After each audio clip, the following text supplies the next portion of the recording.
Hola, bienvenidos a un nuevo video tutorial de Homax Sistemas. Hoy vamos a presentar la nueva gama de TPK y Xeon, concretamente la configuración del modelo NVR6105-P, un equipo que integra hasta un total de 5 cámaras con sus respectivos puertos PoE para la fácil conexión. A continuación mostraremos cómo configurarlo paso a paso.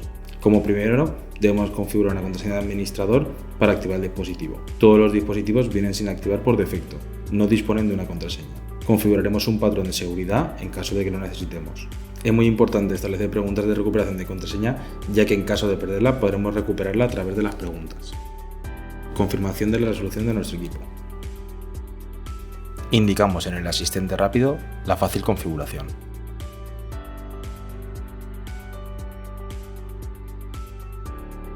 Indicamos con la misma contraseña del inicio, el cual establecerá en la cuenta administrador. Sincronizaremos el dispositivo con la hora correcta. Recordad que disponemos de configuración de verano para el cambio de horario de manera automática. En la configuración de red deberemos indicarle los datos que corresponden a la instalación o proveedor de servicios. En caso de no conocerla, podemos indicarle que la configure automática para su fácil identificación. Si el disco está correctamente instalado, deberemos darle un clic en el icono y formato. Esto lo que va a permitir es iniciarlo correctamente. En la sección de cámaras podemos comprobar que el primer modelo es el TPK, el cual no se encuentra activado. Presionamos sobre ella y le damos a añadir para que la active con la misma contraseña que le hemos indicado anteriormente.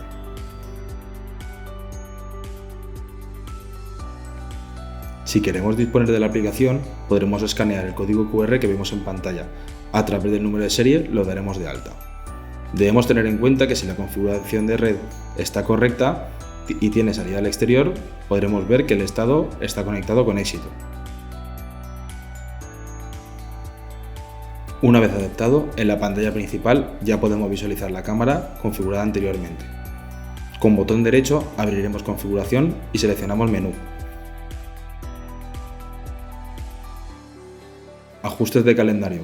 ¿Cómo deseamos que se realicen las grabaciones? Podemos establecerlas como continuo, alarma, movimiento, pérdida de vídeo, enmascaramiento, movimiento o alarma, movimiento y alarma, alarma inteligente y cancelar para que no realice la analítica. En este caso lo configuraremos por movimiento. Seleccionamos la casilla y pintamos los recuadros indicando la hora que deseamos que funcione la detección. Para finalizar, le daremos a aplicar. Accedemos a la configuración de las cámaras en caso de desear agregar más. Parámetros de la configuración de las imágenes. En base a las necesidades del escenario, si deseamos modificar la exposición de la imagen o balance de blancos, podemos hacerlo a través del siguiente menú.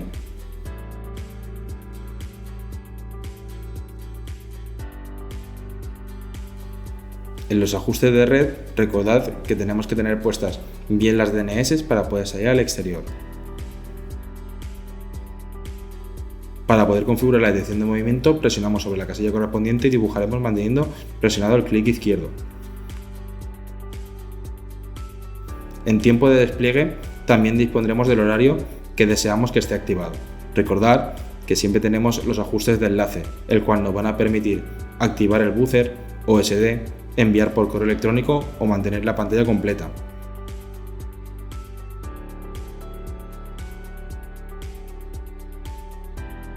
¿Cómo buscamos las grabaciones? Realizamos la búsqueda a través del menú de reproducción y seleccionando las cámaras en la parte derecha.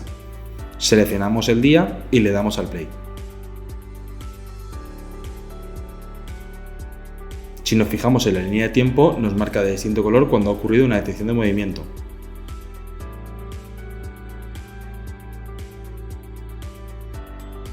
Presionando sobre las tijeras podremos realizar el corte de las grabaciones y así un clip de vídeo. Si presionamos una vez, comenzará a cortar y si presionamos de nuevo, finalizar.